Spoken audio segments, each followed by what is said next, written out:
Hello, and welcome to Riverside Reflections. I am Denise Mananis, your host. Today, we're going to be talking about a subject that is very important and is in the media all the time. Substance use disorder is something that impacts almost every family in the country. And so today, I have the pleasure of interviewing Kim Omaro. Kim is currently the program director for Greenberg Addiction Treatment Services. So welcome, Kim. It's a pleasure to have you Thank here you. today. Good morning. Good morning. So to start our conversation, I'd like to just learn a little bit more about you. I mean, I've known you a long time, but I don't think I really know you. So tell me a little bit about you personally. So I'm born and raised in Yonkers. I'm a Yonkers baby. I love that. Right here along the river, actually. Woodworth, Buena Vista, Riverdale. There you go. Still here in Yonkers. Okay. And yeah, this is my So city. born, raised, educated here. All right. And so tell me a little bit about your path coming into this field. So you were here. What prompted you to, made you gravitate towards this I'm field? from a family of social workers. My dad was a social worker. I decided to follow in his footsteps. Well, I actually wanted to do music, and I always had to have a plan B, which was to work in my community. So I ended up at Fordham University, criminal justice. That didn't work for me, and subsequently I found my way to Greenberg Addiction Treatment Services as a secretary.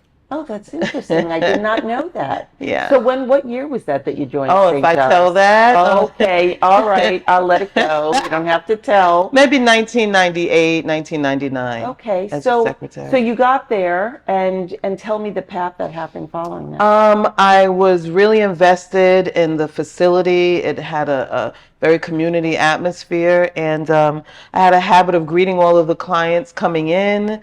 And my boss challenged me to go to school.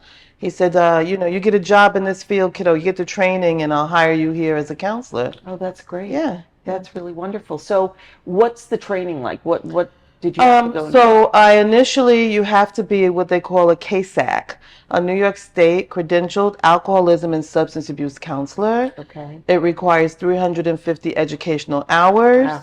And then 6,000 work and/or educational hours. 6,000. Wow.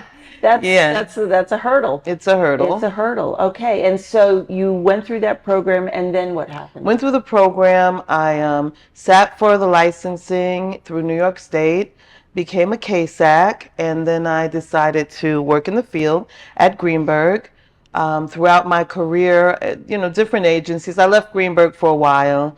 And I found myself back there again almost 15 years later. Like a magnet. Like a magnet, and with a graduate degree now in social work and my CASAC.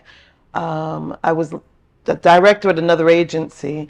When the opportunity came up to interview, I said, what the heck? And I sat in my office one day and looked around and said, here I am again. That's a wonderful thing. Yeah. St. John's has that effect on people. St. John's has that effect on people. It's true. It's really true. Okay, so I wanted to know, there's a lot of hard work that had you go from where you were to that position. So can you tell me a little bit about your why? Why is this important to you? What is the passion in it for you? I think just being from this Yonkers community, substance abuse, as you said, touches every family in many different ways. Also mental health.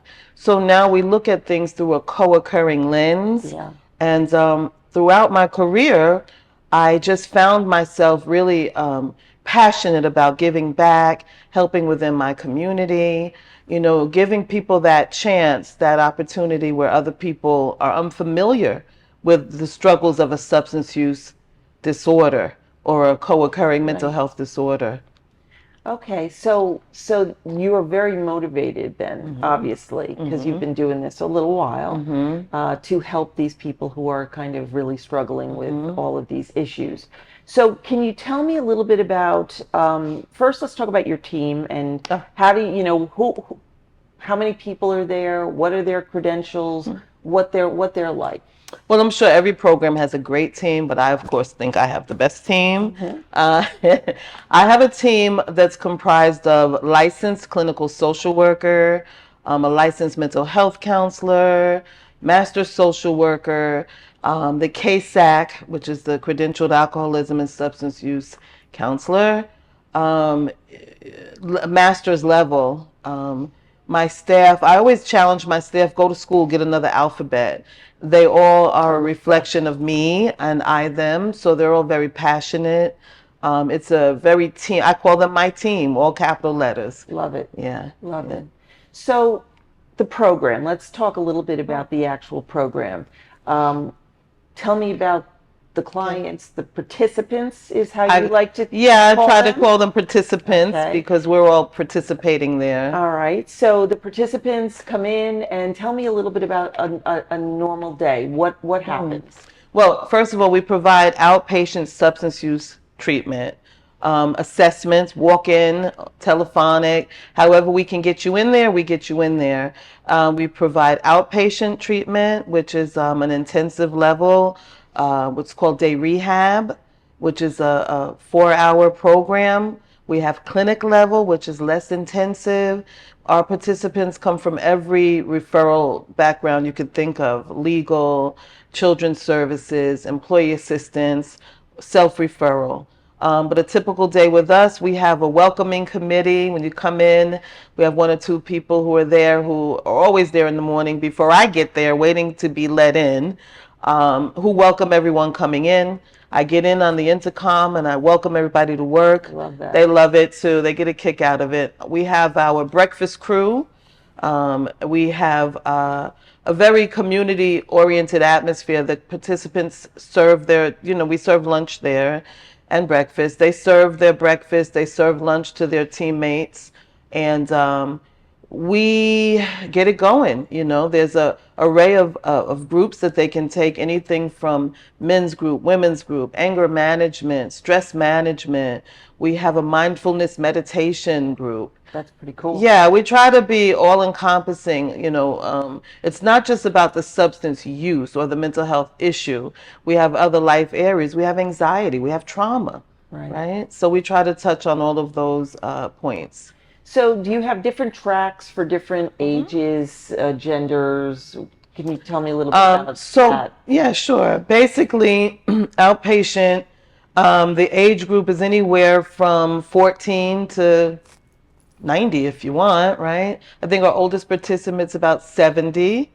And our youngest, we have an adolescent track, Monday, Wednesday, 3:30 to 4:30. We have a day rehab, day clinic, evening clinic, Spanish track, a DWI track, and we're currently working on developing. I know what this is. I love it. We're currently working on developing an impaired professionals track. I mean, we have professionals that attend there, of course, anyway, but some people want a more private, maybe virtual, people, not just for the privacy, but their life and work experience. They may work in Manhattan, they may work in upstate New York, and they want our services. So we try to cater to anything that they can come up with. We want to provide that service. That's very exciting, because I do think there are a lot of people who need to access these services but still maintain their employment and can't go into sort of an inpatient rehabilitation program.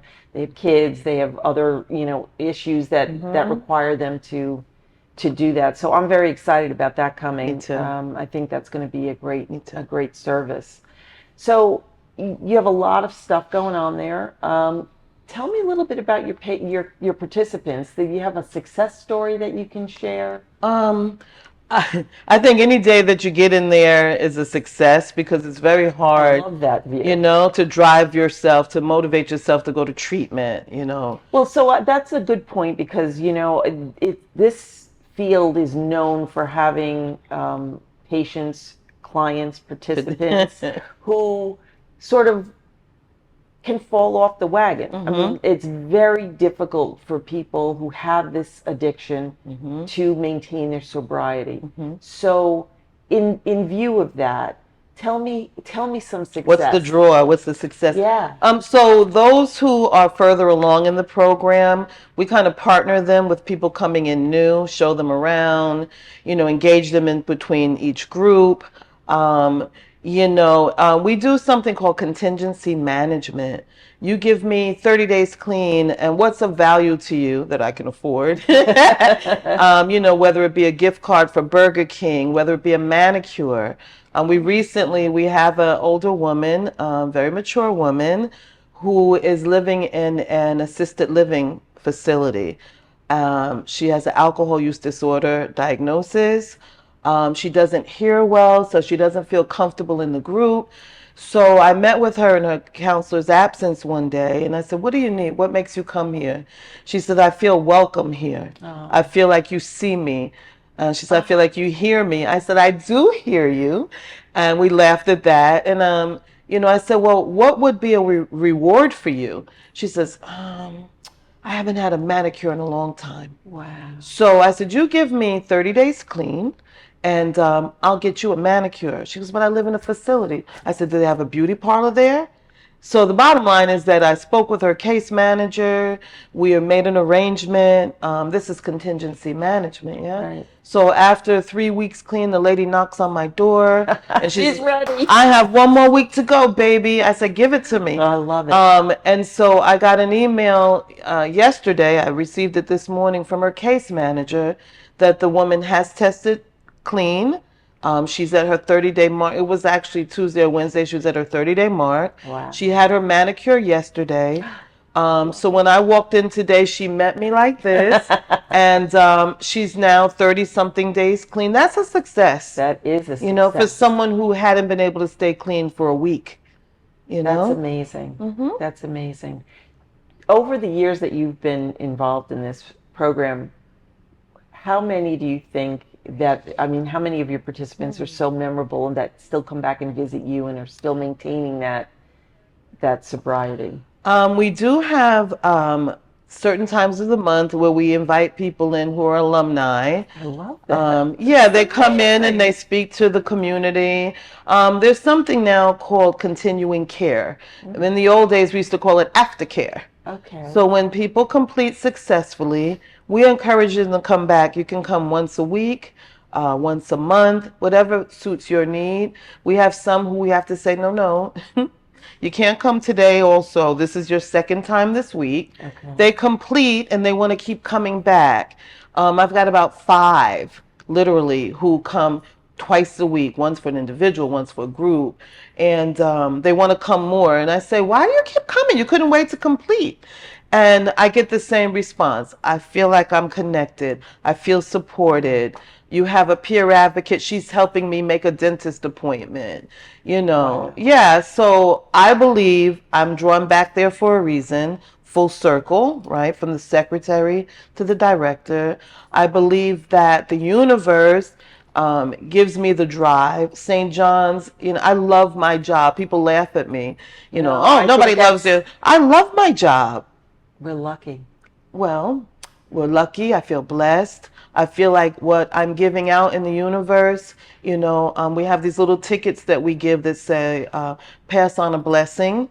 So we give them to some of the participants. I've had people come in and say, "Somebody gave me this. I want to leave it here." Right? That's a cute little thing to do, right?